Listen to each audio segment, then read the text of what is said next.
Hello class 9 students, chapter line and angles. और आज आपका टॉपिक है the angles formed when a transversal cuts two lines.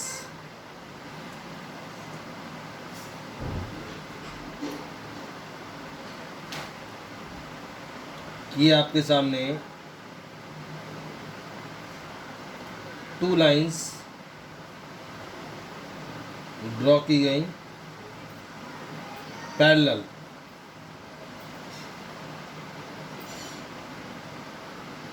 और एक लाइन ट्रांसवर्सल लाइन, दोनों को काटती हुई। कट्स टू लाइंस, इसको बोलेंगे हम transversal line.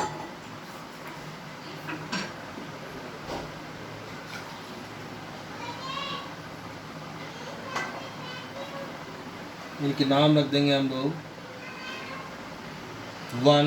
Angle 1, angle 2, angle 3, angle 4,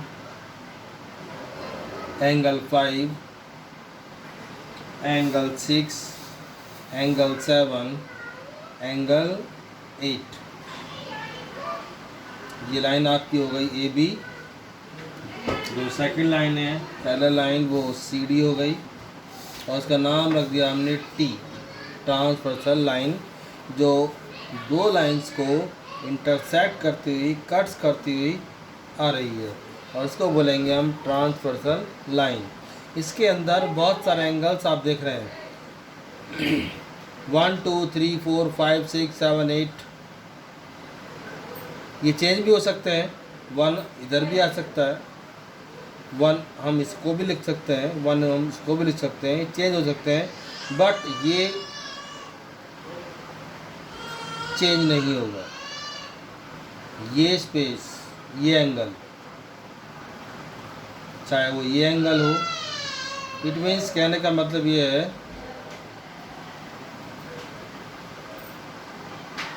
ये चेंज हो सकते हैं, जगह चेंज नहीं हो सकती। इसके अंदर बहुत सारे एंगल आपको सर्च करने हैं और वो याद करने बड़े आवश्यक हैं।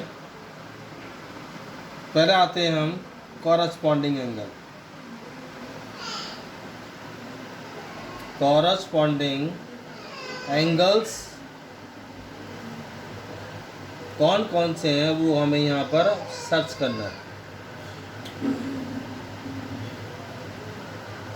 एंगल 1, ये देख रहे हैं आप एंगल 1, और ये angle 5।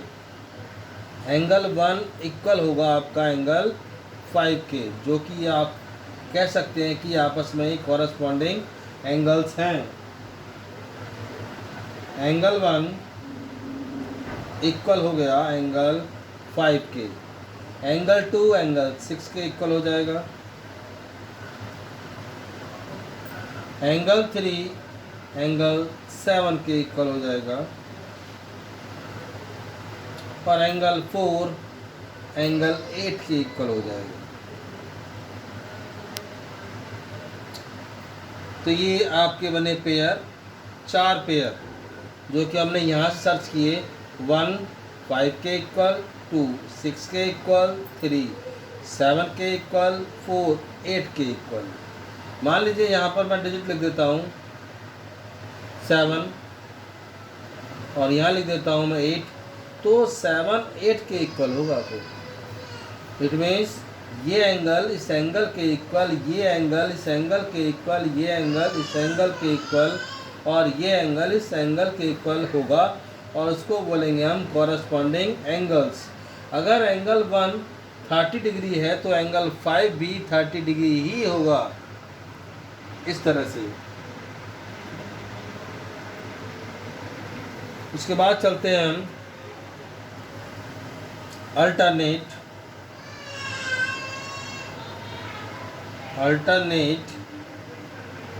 Interior angles. Alternate interior angles, ये देख रहे हैं आप, 4 एंगल 6 के होगा इक्वल, और 3 एंगल 5 के होगा। ये आपका हो गया अल्टरनेट इंटीरियर एंगल। जैसे आप देखेंगे ये जो एंगल 3 है ये इस एंगल 5 के इक्वल हो जाएगा और इसको बोलते हैं हम अल्टरनेट, एक इधर और एक इधर। इसी तरह से ये आप देख रहे हैं एंगल 4, ये एंगल 6 के इक्वल हो जाएगा, उसको हम कहेंगे अल्टरनेट इंटीरियर एंगल्स। तो आप यहाँ लिखेंगे एंगल 3 इक्वल एंगल 5 के और एंगल 4 इक्वल एंगल 6 के। आगे चलते हैं हम।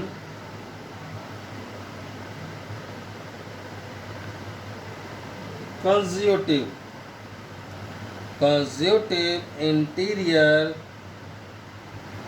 एंगल्स, कंज्यूटिव इंटीरियर एंगल्स ये कौन से होते हैं?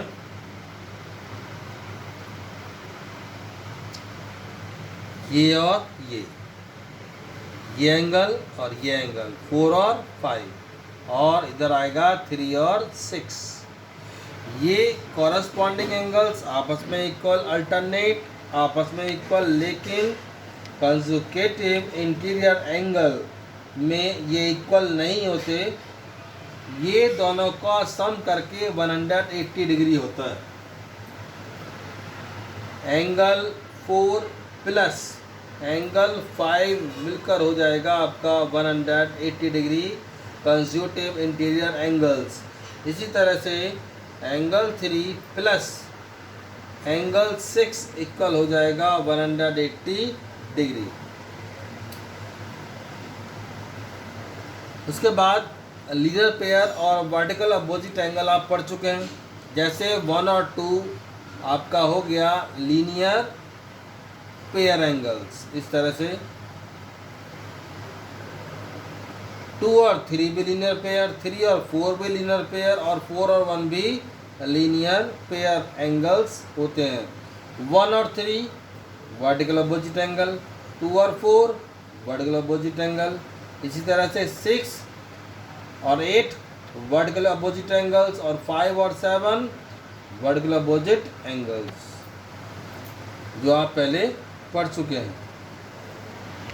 अब चलते हैं हम क्वेश्चन नंबर 1 पर। ये आपके सामने पिक्चर है और ये आपका क्वेश्चन हो गया, if angle 2 ratio angle 1 equal 5 ratio 4 है तो find the measure of each angles.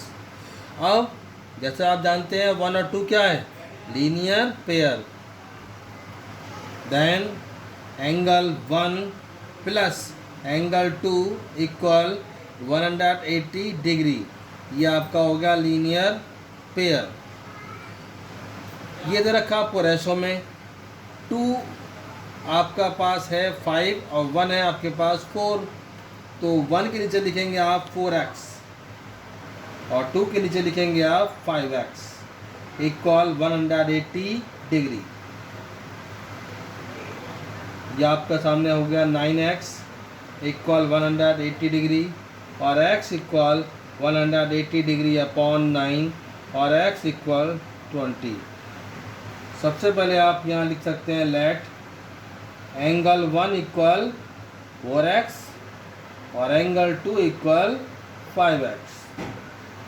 आपके सामने x आ गया। अब आपको फाइंड करना है angle 1 equal 4x, then 4 multiply by 20 equal 80 degree हो गया और एंगल 2 आपके सामने था 5x और 5 मल्टीप्लाई 20 100 हो गया। अब आपके सामने दो एंगल तो आ चुके हैं जो आप फाइंड कर चुके हैं। एंगल 1 आपके सामने आ गया और एंगल 2 आपके सामने आ गया। अब इन दोनों एंगल्स को साथ में लेते हुए सारे एंगल्स आपको फाइंड करने हैं। इसके लिए आपको ये मालूम होना बड़ा आवश्यक है कि वर्टिकल अपोजिट एंगल कौन से हैं, लीनियर पेयर कौन से हैं, कॉरस्पॉन्डिंग एंगल्स कौन से हैं और अल्टरनेट इंटीरियर एंगल कौन से हैं। 1 और 2 तो आपका हो गया। मैंने आपको बताया था कि 1 और 5 आपस में इक्वल होते हैं, 1 और 5 आपस में इक्वल हो गए, और 1 आपके पास है 80, तो एंगल 1 और एंगल 5 दोनों ही 80 डिग्री हो गया। क्यों हो गए? कॉरस्पॉन्डिंग एंगल से। इसी तरह से एंगल 2 6 के इक्वल, इसी तरह से एंगल 3 7 के इक्वल, और इसी तरह से एंगल 4 8 के इक्वल।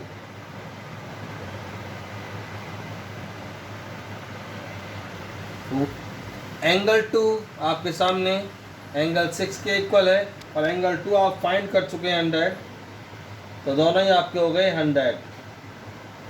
अब बात आती है एंगल 3। एंगल 3 और एंगल 1 आपस में क्या है? एंगल 3 और एंगल 1 आपस में वर्टिकल अपोजिट एंगल्स हैं। देन एंगल 1 इक्वल कर दीजिए एंगल 3 के। ये दोनों आपके एंगल फाइंड हुए कॉरस्पॉन्डिंग एंगल से। एंगल 1 इक्वल एंगल 3 के, और एंगल 1 आपके पास पहले से था 80, तो 3 भी 80, दोनों फिर 80 हो गए। किस मामले से हुए वो आपको लिखना होगा, वर्टिकली अपोजिट एंगल्स के फॉर्मूले से। 1 आ गया, 3 आ गया। उसके बाद चलते हैं 4 पर। 4 एंगल 2 के इक्वल आपका आएगा, क्योंकि एंगल 2 इक्वल एंगल 4 के है, और एंगल 2 आपके पास 100 है, 100 आ गया। कौन से फॉर्मूले से आया? वर्टिकल अपोजिट एंगल से। अब आपके सामने एंगल 1 भी फाइंड हो गया, 2 फाइंड हो गया, 3 फाइंड हो गया, 4 फाइंड हो गया, 5 फाइंड हो गया, 6 भी फाइंड हो गया। तो आप उसके बाद रह गया एंगल 7 और 8। एंगल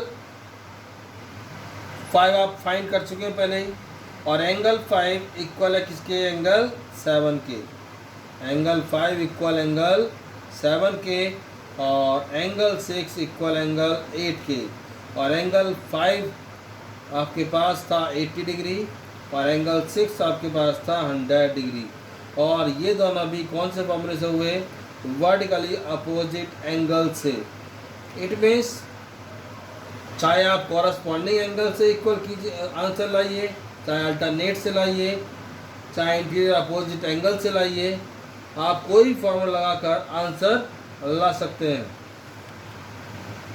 आफ्टर दैट यहाँ लास्ट में लिखेंगे आप angle 1, angle 2, angle 3, angle 4, angle 5, angle 6, angle 8, सारे आंसर एक साथ लिखेंगे।